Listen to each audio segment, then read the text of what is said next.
Hello my friends and welcome to No Nonsense Metal Reviews. I'm George and today I have another installment of underrated albums for you. I've got another album recommendation of a fine tome of music which I just feel does not get the love and appreciation that it deserves. So today we're going to be talking about one of the true rising stars of modern metal, an American band who have absolutely blown minds and expectations across their now 10 studio albums. An absolutely brilliant band that are skyrocketing, destined for those headline slots on these big European festivals, the likes of Hellfest and Download or Bloodstock. They are going places. So this album, released in 2013 by the mighty Trivium. This is entitled As Vengeance Falls. Now this album is a bit of a funny one. Following on from the mighty and very well received and very highly regarded In Waves, this album had a very difficult job trying to maintain the consistency and brilliance of that album, because In Waves for me is easily in my top 3 Trivium albums, I would say. But what they did was they went away and they came back with something which is certainly of similar quality. No, it's not quite as powerful and as dark. I think that In Waves had a darkness, not quite as bold as In Waves, but I think that As Vengeance Falls, or Vengeance Falls rather, is a fine album. I think that it's way too underrated, and I think that a lot of that comes from the man who produced it. So this album, if you're not aware, was actually produced by David Draiman, frontman, vocalist of Disturbed. Now, as a result of that, and I remember reading about it at the time, 10 years ago, which seems absolutely insane now because it feels like this has only come out a couple of years ago maybe. But I remember reading that the album was produced by David Draiman and that he had given a lot of advice and guidance to Matt Heafy, frontman of Trivium, vocalist and guitarist. And the strange thing is that vocally you can hear David Draiman's influence on Matt. Now, I don't know if that's, if that's a consensus, if other fans have picked that up, but there's certain David Draimanisms in Matt's vocals, particularly notable on tracks such as To Believe, the 5th track, At the End of This War, the 6th track, on Villainy Thrives as well, and Wake, the End Is Nigh.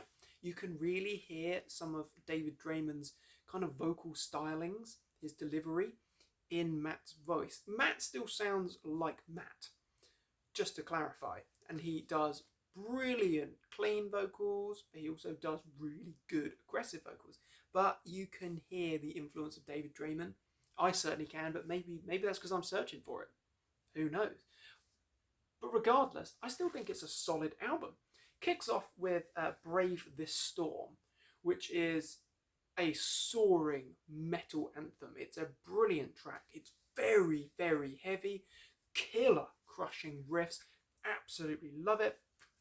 It's full throttle, it's metal, it's Trivium, it's fast and furious, and it's a brilliant, brilliant track. Then we get the title track, Vengeance Falls, with its enormous chorus, plenty of hooks in there, a really brilliant track. Strife, which was one of the singles from the album, one of the lead singles I believe, that is incredibly memorable, so full of hooks, great chorus, great riffs, bit more of a melodic edge, but a really great one. No Way to Heal, another brilliant track. You've got great vocal work, killer riffs.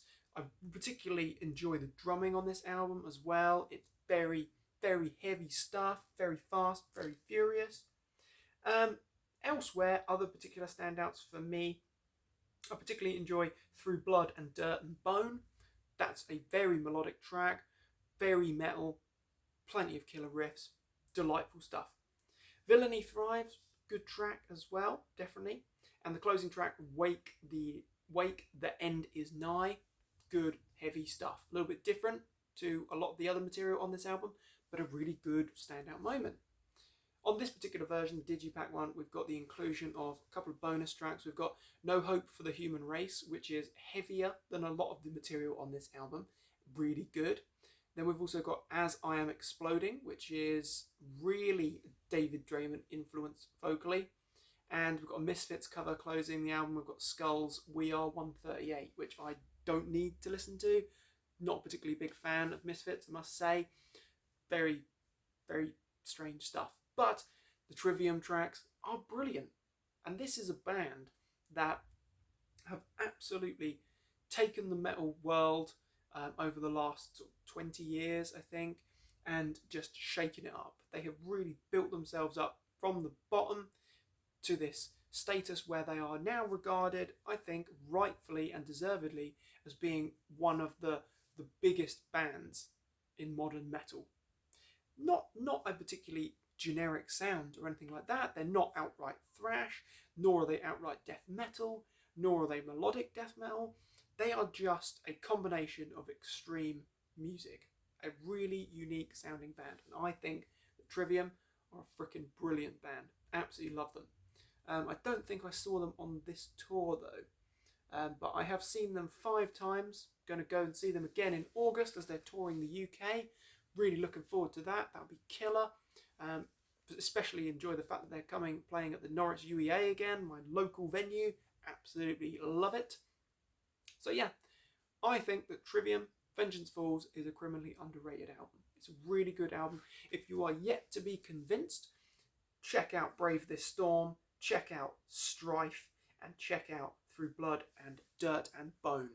Brilliant tracks. This is metal, fast, furious, with great melodies, great hooks, great vocals.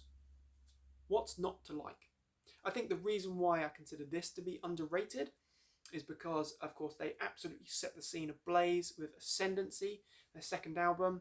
Then they just continued to blow expectations out of the water with the likes of Shogun, with In Waves, with What the Dead Men Say, with In the Court of the Dragon, which is just such an impeccable album. That is one of the best extreme albums of this decade. Definitely. It absolutely kills. Can't wait to hear what they come up with next. If you're not familiar with Trivium, I would definitely advise starting off checking out Ascendancy, checking out In Waves, and probably checking out Shogun as well, because I think that's such a diverse, dynamic album. It really does show their difference in creativity and approach to just all-out metal. Check it out. Trivium, Vengeance Falls, an underrated album in my opinion. Don't know why it's overlooked. Really don't. I just think that it's probably the product and the result of the man behind the producing desk. So check it out. Let me know what you think. I'm interested to hear. What are other people's thoughts and opinions of this fine album? I'm very interested to hear. Thanks for watching, my friends. Feel free to like and subscribe. Do check back soon for more reviews and recommendations of all the good heavy stuff. Take care, my friends. Stay heavy.